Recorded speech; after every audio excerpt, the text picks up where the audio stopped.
आज का वीडियो युवाओं के मुद्दों से भरपूर है। NIOS DLED वालों के साथ पहले सरकार ने क्या किया और कल रुद्रप्रयाग में क्या ऐसी गलती हो गई थी जिससे कि कई छात्रों का समय और पैसा दोनों बर्बाद हो जाते। दूसरी तरफ 9 दिनों से बेरोजगार भूख हड़ताल कर रहे हैं। कल तो 2 लोग पानी की टंकी पर चढ़ गए और अभी तक वहीं पर हैं। आज के ही वीडियो में आपको ये भी बताऊंगा कि कैसे भारत सरकार पहले NIOS से DLED लाई और कैसे आज उसी कोर्स का भविष्य शून्य हो गया है। दूसरी तरफ हरिद्वार मेडिकल कॉलेज वाले भी लगातार कमेंट में कहते रहते हैं कि उनका कॉलेज जल्द से जल्द खोला जाए। यानी कि आज का वीडियो सिर्फ युवाओं के टॉपिक्स पर आधारित है। इसीलिए आगे बढ़ने से पहले अगर आपने अभी तक इस चैनल को सब्सक्राइब नहीं किया है तो सब्सक्राइब कर लीजिए। इस वीडियो से अगर आपको थोड़ी बहुत वैल्यू भी मिलती है तो इस वीडियो को लाइक करें और टॉपिक्स पर अपना कीमती कमेंट भी करें। जिला शिक्षा अधिकारी कार्यालय प्राथमिक शिक्षा रुद्रप्रयाग ने कल NIOS DLED वालों के साथ एक मोए कर दिया।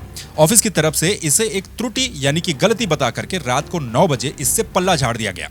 लेकिन ये त्रुटि कई कैंडिडेट्स के लिए समय और खर्चे का ब्लंडर साबित हो सकती थी, या फिर यूं कहें कि कई लोगों के लिए साबित हुई भी होगी। उन NIOS से DLED करने वालों के लिए जो कि पहले ही सरकार के एक बहुत बड़े ब्लंडर को आज तक झेल रहे हैं, जिनको उनके भविष्य का पता नहीं है कि उनका भविष्य इधर है या फिर उधर है। NIOS DLED में सरकार ने पहले क्या ब्लंडर किया था, कैसे भारत सरकार ने अरबों रुपए कमा दिए लेकिन जिन्होंने फीस भरी वो सड़कों पर दर दर भटक रहे हैं। इस पर भी आएंगे, लेकिन पहले कल क्या हुआ वो समझिए। आजकल उत्तराखंड में प्राइमरी टीचरों की भर्तियां चल रही हैं। जिले वाइज काउंसलिंग की जा रही है। हर जिले में उनकी काउंसलिंग होती है। आज यानी कि 27 सितंबर को सभी जिलों में तीसरे राउंड की काउंसलिंग होनी है। 26 तारीख को शिक्षा विभाग की वेबसाइट पर जिलेवार उन अभ्यर्थियों की लिस्ट डाली जाती है जिनको काउंसलिंग के लिए बुलाया गया है और इसके लिए विज्ञप्तियां भी आती हैं, अखबारों में भी छपती हैं। रुद्रप्रयाग की लिस्ट में 1292 कैंडिडेट्स के नाम थे और इनमें उन अभ्यर्थियों को भी बुलाया गया था या फिर उनको भी पात्रता में शामिल किया गया था जिन्होंने अपना DLED उत्तराखंड में ही रहकर NIOS से किया था। NIOS वालों को सुप्रीम कोर्ट पहले ही इस भर्ती में बाहर कर चुकी है, लेकिन इन लोगों ने आवेदन कर दिया था क्योंकि शायद उन्हें ये उम्मीद थी कि बीच में कहीं या फिर भविष्य में कहीं सुप्रीम कोर्ट इस पर कोई सुनवाई कर दे और उनके पक्ष में मामला आ सकता था। लेकिन इतनी जल्दी ये सब कुछ होगा इसकी उम्मीद तो बिल्कुल भी किसी को नहीं थी। लेकिन लिस्ट में अपने नाम देखकर सभी की उम्मीद जग गई। उन्हें लगा कि शायद सुप्रीम कोर्ट की तरफ से कुछ फैसला इसमें आ गया होगा। अब ये समझिए कि काउंसलिंग रुद्रप्रयाग के जिला शिक्षा अधिकारी प्राथमिक शिक्षा के कार्यालय में होनी थी और आवेदक ज्यादातर उधम सिंह नगर, हरिद्वार, पिथौरागढ़, देहरादून जैसे दूरस्थ क्षेत्रों में रहते थे। इनमें से कुछ तो ऐसे भी हैं जिनका प्रेजेंट एड्रेस दिल्ली और उत्तर प्रदेश भी है। एक दिन का भी पूरा समय नहीं था और 10 बजे सुबह रिपोर्ट करना था रुद्रप्रयाग में। ऊपर से लेटर में यह भी साफ लिखा था कि काउंसलिंग में अनुपस्थित अभ्यर्थी का दावा स्वतः ही समाप्त हो जाएगा।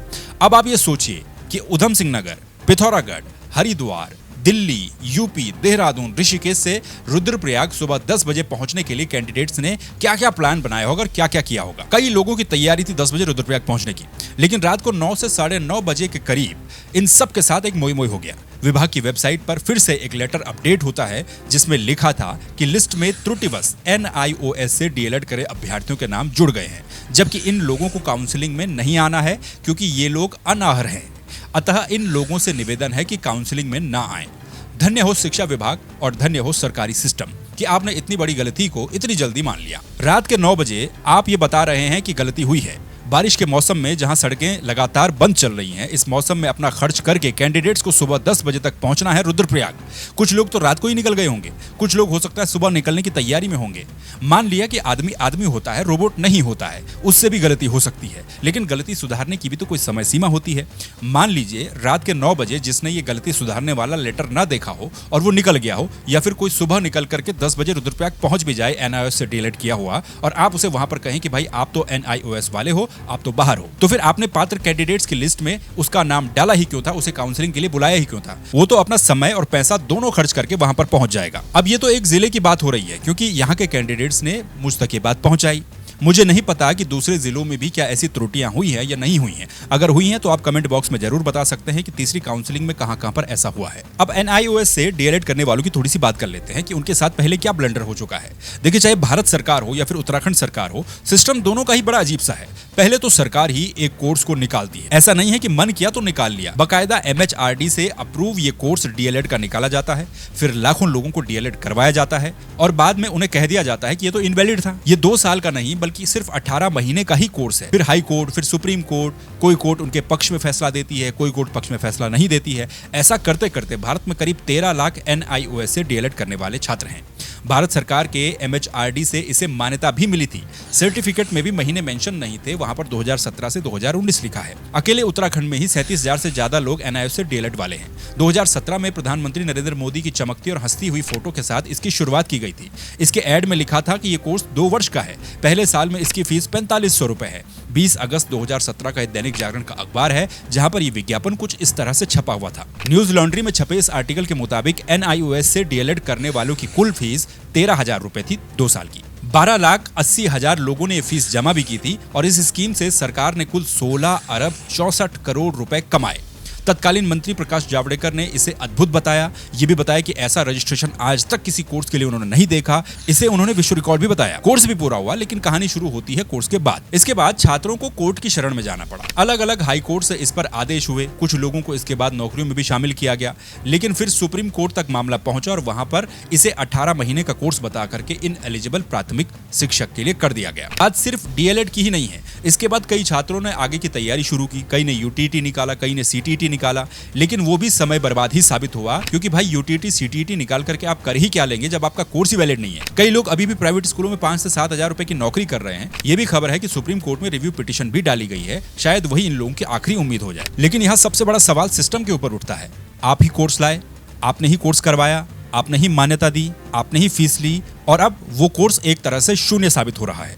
कई साल बर्बाद करने के बाद इन छात्रों को अब दूसरा काम धंधा देखना पड़ेगा, यानी कि दूसरी नौकरियों की तैयारी शुरू करनी पड़ेगी, वो भी शून्य से, क्योंकि इस कोर्स से तो अब कई छात्र उम्मीद खो चुके हैं। और छात्रों की शिकायत यही है कि इतना सब होने के बावजूद भी जिला शिक्षा अधिकारी कार्यालय प्राथमिक शिक्षा रुद्रप्रयाग से उनके साथ त्रुटि खेला गया, जिसके चक्कर में इन कैंडिडेट्स के कुछ रुपए और समय और बर्बाद हो जाते और होता कुछ नहीं, सिर्फ वो रुद्रप्रयाग घूम करके आ जाते। अब खेल यहाँ BEd DLED का भी है।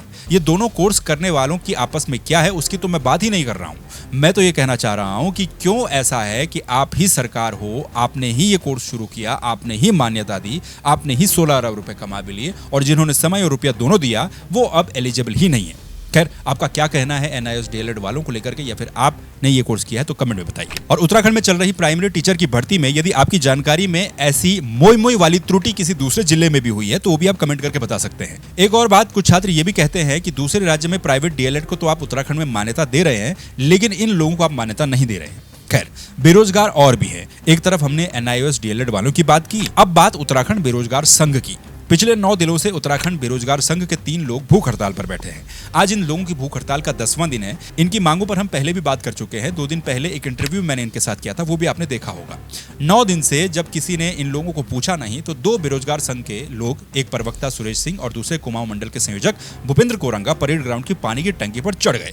पुलिस प्रशासन में हड़कंप मच गया, पुलिस फोर्स बुलानी पड़ी। इन लोगों का ये कहना है कि 9 दिनों से वो लोग भूख हड़ताल कर रहे हैं, लेकिन मजाल है कि किसी के कानून में कोई जूं रेंग जाए, कोई पूछ ही नहीं रहा है, किसी कुछ फर्क ही नहीं पड़ रहा है। भूख हड़ताल पर बैठे राम कंडवाल का कहना है कि एक साथी की तबीयत उनकी बिगड़ गई है, जिसे अस्पताल ले जाया गया है, जबकि वो अभी भी धरना स्थल पर ही बैठे हुए हैं। आपके पास दूसरे राज्यों में जाकर के प्रचार प्रसार, चुनावी प्रचार प्रसार जो आजकल चल रहा है, उसको करने का समय है, लेकिन अपने ही राज्य में आपके बेरोजगार भूख हड़ताल पर बैठे, लेकिन 9 दिन से वहां पर एक अधिकारी तक नहीं आया। क्योंकि दोस्तों आज हमारे 2 साथी टैंकी पर चढ़े हैं, और उस टैंकी पर चढ़े हैं दोस्तों, जो टैंकी कभी भी नीचे गिर सकती है, उसकी हालत इतनी खराब है उस टैंकी की। ये दोस्तों, ये नौबत क्यों आ रही है? क्या पुष्कर सिंह धामी के नीचे जो अधिकारी हैं, उन अधिकारियों को ये सब चीजें दिख नहीं रही हैं? तुम्हारे पास बड़ी बड़ी रैलियां करने जाते हैं, तुम्हारे पास इतने ज्ञापन हमने दे दिए हैं, फिर भी तुम्हें शर्म नहीं आती है? क्या पुष्कर सिंह धामी के जितने नीचे के अधिकारी हैं, क्या वो मर चुके हैं? क्या उनको मौत आ चुकी है कि वो देख रहे हैं यहाँ पर कि प्रदेश के, खासकर उत्तराखंड के जो बेरोजगार हैं, वो यहाँ पर लेटे हैं? दोस्तों, बोला नहीं जा रहा है, लेकिन बड़ी हिम्मत करके मैं बोल रहा हूँ। आप समझ सकते हैं कि पानी की टंकी पर चढ़ना, दोस्तों, वो टंकी कच्ची है। अगर हमारे उन 2 साथियों को कुछ हो गया तो ये उत्तराखंड कभी पुष्कर सिंह धामी को माफ नहीं करेगा। याद रखना, बेरोजगारों का श्राप लगेगा, श्राप। आज 27 तारीख है, सुबह 10 से 11 बजे के बीच में मैं ये वीडियो बना रहा हूं और अभी भी वो 2 लोग टंकी पर ही हैं। इनकी मांगे इतनी सी हैं कि पुलिस कांस्टेबल और फॉरेस्ट गार्ड की भर्ती में उम्र सीमा को बढ़ाया जाए, असिस्टेंट प्रोफेसर में API खत्म किया जाए, ऊर्जा निगम में भर्तियां निकाली जाए। ये है बेरोजगारों की समस्याएं उत्तराखंड में। और अभी लगातार हरिद्वार मेडिकल कॉलेज की मांग को लेकर के कई छात्र लगातार कमेंट करते रहते हैं, लगातार मैसेज भी करते रहते हैं। उनका भी क्या चल रहा है कुछ पता नहीं है। उनको भी मेडिकल कॉलेज कब तक मिलेगा इसका भी कुछ पता नहीं है। उम्मीद थी उन्हें कि इसी साल मेडिकल कॉलेज मिल जाएगा, लेकिन भगवान जाने। खैर, आपका क्या कहना है कमेंट करके बताइए। बाकी चैनल को सब्सक्राइब कर दीजिए, वीडियो को लाइक करें, फेसबुक पर भी फॉलो करें। फिर मुलाकात होगी आपसे दूसरे किसी वीडियो में दूसरे किसी टॉपिक के साथ। तब तक के लिए नमस्कार, अपना ख्याल रखिए।